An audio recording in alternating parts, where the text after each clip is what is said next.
Did someone say KFC? KFC Hot Rods are back.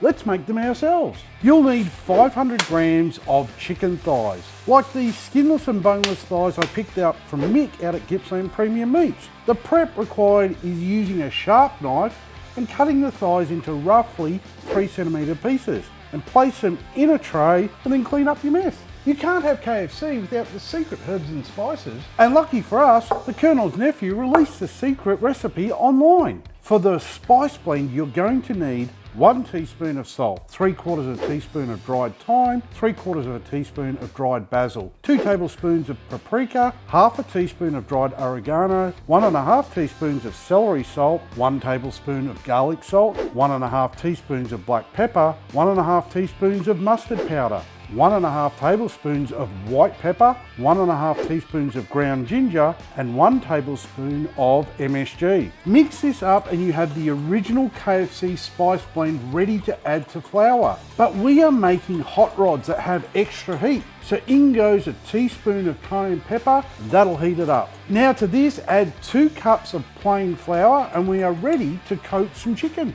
Did you know in Australia we call KFC Dirty Bird? The chicken won't stab itself, so let's make some skewers. To try and make these homemade hot rods as close to the original as possible, we aren't going to overload the chicken onto the skewers, as the KFC hot rods are all around 50 grams each in total weight. Once all your skewers are ready, pop them in the fridge until you need them. In Australia, KFC uses a high-oleic canola oil. Seed oils are all cancer causing and all oils are bad for you, blah blah blah. You looked up how to make fast food and the last thing you should be worrying about is your health. Maybe go look up how to make a lettuce salad. As you can see, I'm using a deep fryer. Once it is full, I'll turn it on and heat the oil up to 180 degrees Celsius. The Colonel used pressure cookers filled with oil to cook his Dirty Bird.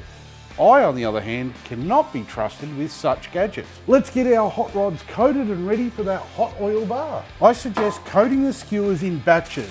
KFC fries their chicken as soon as it is coated. They start by dunking their chicken in water. Yep, plain old water. This will help the flour stick to it.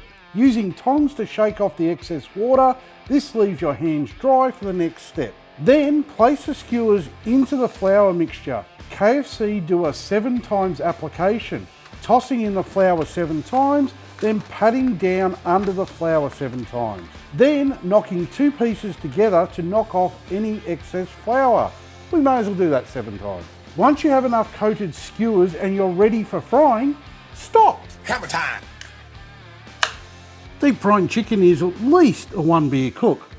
Can you believe we are so far into this video and there has not been one mention of finger licking good? The oil's at temp, so we can fry some chicken. Remembering, we do not want to overcrowd the chicken when we fry it up, as each piece added will lower the initial temp of the oil, resulting in taking too long to crisp up the outer crust, making soggy chicken. Frying time will depend on the heat of your oil, the thickness of the coating, and how big your chicken pieces are. But if you followed my instructions, you will be looking at around 6 minutes for chicken to be reading 74 degrees Celsius internally. Once fully cooked, allow them a couple of minutes to cool before serving.